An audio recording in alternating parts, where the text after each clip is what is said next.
नमस्ते फ्रेंड्स।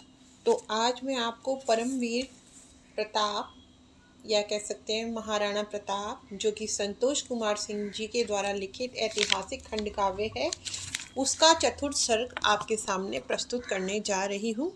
तो प्रस्तुत है चतुर्थ सर्ग। पहुंच गई अकबर की सेना निकट राज्य में वाड़ के, पैदल ऊंट अश्व फुर्तीले हाथी भी चिंगाड़ते। बहुत दूर तक दिख रही हैं चमक रही तलवार वहां, भाले ढाल तेग और तोपें उत्कृष्ट सभी हथियार वहां। बहुत बड़ी सेना है उसकी 1 लाख लगभग होगी, कौन मरेगा कौन जिएगा किसकी किस्मत क्या होगी।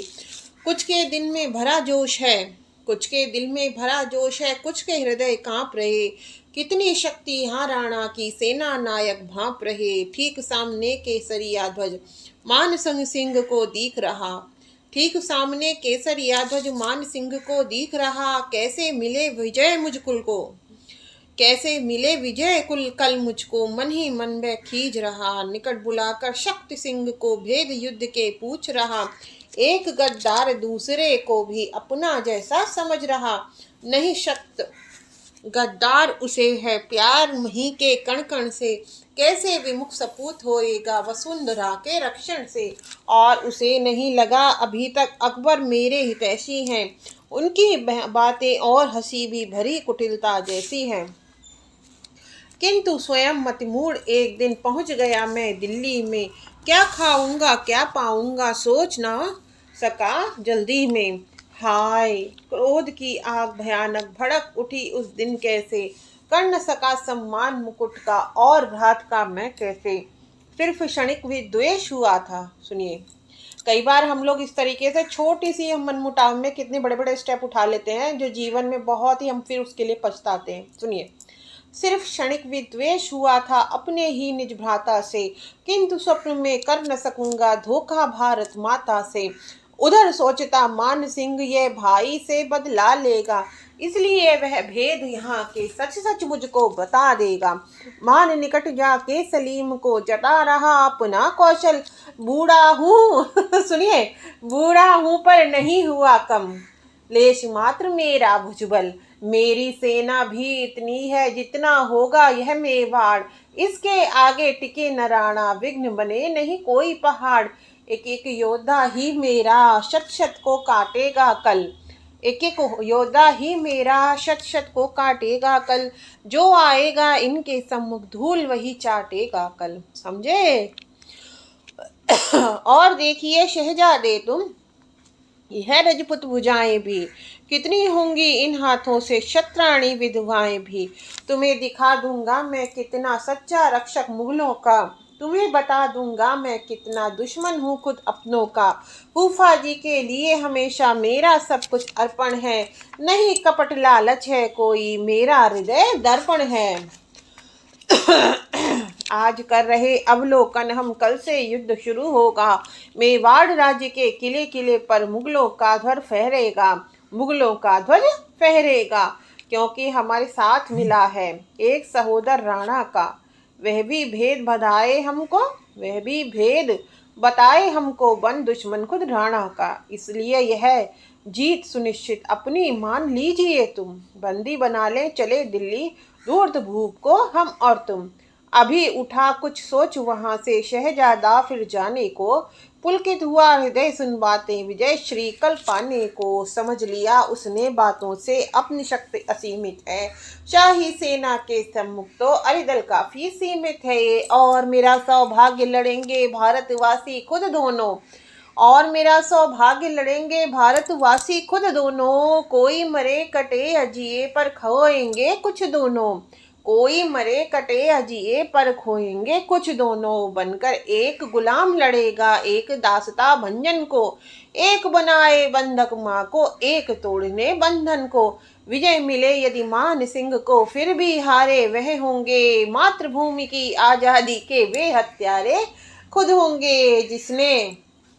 जन्म लिया भारत की मोहक सोंधी मिट्टी में, स्वाभिमान मर्यादा जिसने पी बचपन की घुट्टी में, दास कभी नहीं बन सकता है ऐसा पूत कभी कोई, कर देता बलिदान स्वयं को पीठ दिखाता नहीं कोई, पर मेरी ननिहाल सदा से जीवित रही गुलामी में, क्यों सहते अपमान मान सिंह क्या मधुमुगल गुलामी में, क्षत्रिय होकर राजपूतों से मान सिंह क्यों दूर रहे, बने सदा अपनों के दुश्मन ऐसे क्यों मजबूर रहे, शायद शायद नहीं जान पाए हैं मातृभूमि की महिमा को, कभी नहीं ये चख पाएंगे आजादी के मृदु फल को, किंतु इन्हें मैं कैसे मानूं गद्दारों की श्रेणी में, रहे सदा वह अपने बनकर और रिश्ते की श्रेणी में, कितनी वफा अभी बाकी है इसको भी देखेंगे कल, शाही अपना सपना पूरा करने मोहरा यहाँ बनेंगे कल,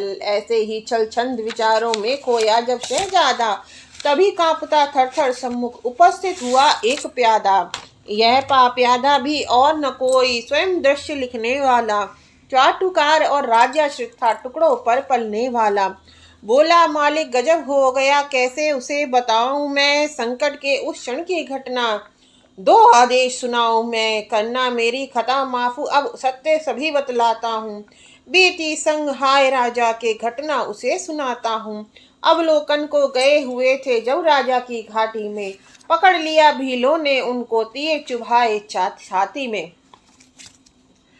देखिए कितनी अच्छी मतलब जो है कविता है, इधर से भील पहुंच गए वहां पे, जैसे ये लोग निरीक्षण करने गए थे तभी भील लोग पहुंच गए और उन लोगों ने अटैक कर दिया, लेकिन तभी निरीक्षण करने राणा जी भी आ पहुंचे, स्थिति भांप चढ़ाया उनको, तभी शिविर में वह पहुंचे, देख दृश्य को मुझे लगा था धर्म युद्ध का पोषक हो, अपने ही प्रतिद्वंदी अरे को स्वयं छुड़ाने आया जो, और नहीं देखा मस्तक पर मैंने चिंता भाव कोई, और न बोले लेश मात्र भी रिपु से मिथ्या शब्द कोई, इसलिए वह संधि आपसे कभी नहीं कर सकता है, अपने स्वाभिमान के हित में प्राण स्वयं दे सकता है, सेना भले लगे छोटी सी किंतु नहीं है साहस कम, गाजर मूली भांति काट दे ये है राजा जी का भ्रम, किंतु तनिक भी समय नहीं अब अपनी नीति बदलने को, नहीं देर अब प्रातः काल में नहीं देर अब भिड़ने को, एक प्रहर है शेष निशा का कर लो क्षण भर अब विश्राम, जाने फिर कब मिले आपको चिंता मुक्त क्षण आराम, तनिक देर में बना शांतिमय वातावरण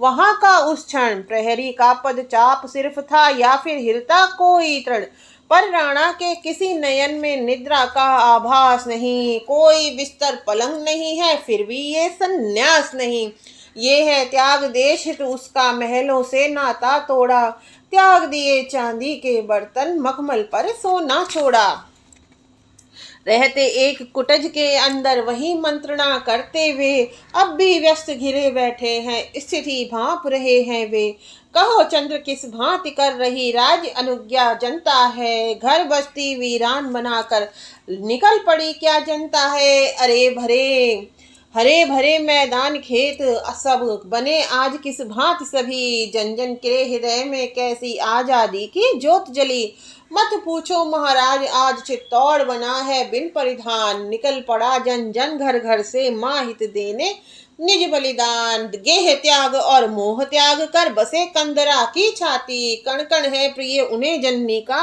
नदी गांव पर्वत घाटी, पवित्र भूमि स्वाधीन मंत्र अब गूंज उठा मैदानों में, गली गली स्वाधीन गीत हैं उमड़ा जोश जवानों में, जागृति सुरा रक्त में मिलकर बना रही उन्मुक्त उन्हें, आजादी की अमर देविका करती जाए सशक्त उन्हें, बस्ती सब वीरान हुई है गांव लगे अब खंडर से, जय मेवाड़ नाद टकराते शिला और फिर अंबर से, राणा जी को व्रती वेश में देख सभी में वाड़ी जन, वैभव त्यागा घर भी त्यागा स्वयं बने त्यागी निर्धन, वैभव उनके लिए तुच्छ है जिनका जाता हो सम्मान, जीवन उनके लिए तुच्छ है जिनको है मां पर अभिमान,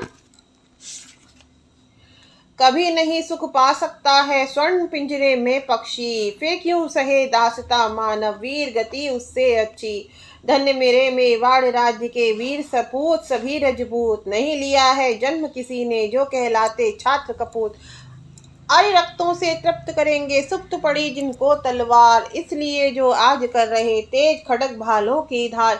आओ वीरो करो धरनी का रक्त ओढ़नी से श्रृंगार, रणचंडी के गीत गाएं हम हो जाएं माँ पर बलिहार। जनता में है अति अनुशासन सुनकर दिल भर आया है, जनता में है अति अनुशासन सुनकर जी भर आया। हरे भरे खेतों से क्षणभर राण मोह उमड़ आया, कैसे जनता ने फसलों को स्वयं उजाड़ दिया होगा, देश के लिए किया न्यौछावर जिसे स्वयं सींचा होगा।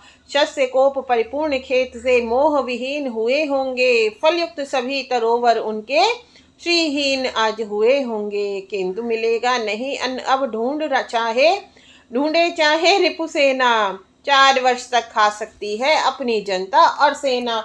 अरावली के पाषाणों से अपना सिर टकराएंगे, 1 लाख सेना का राशन क्या दिल्ली से लाएंगे। बनास नदी से पानी पीकर कब तक करे गुजारा वो, चारों ओर डाल दो घेरा अंदर घाटी बढ़ने दो। एक तरफ भीलों की सेना तीर कमान लिए होगी, पश्चिम बींदा झालापुर अब बुंदेली सेना होगी। भील राजपुंजा के संग में रामदास राठौड़ रहे, सोनगरा के मान सिंह और सांगा केशव भीम रहे, भामा शाह और चंद्रावत भी मध्य रहेंगे मेरे साथ।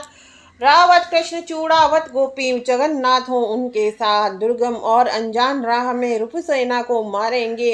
हल्दी घाटी मेला उनको भालों से हम छेदेंगे, इसमें यदि संशोधन कोई निसंकोच बताओ तुम। विजय श्री के हित में होवे ऐसी युक्ति सुझाओ तुम।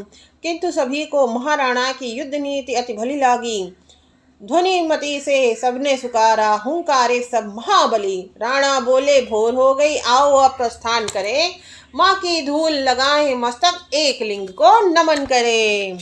परमवीर प्रताप। धन्यवाद। मेरी कविता होती है समाप्त।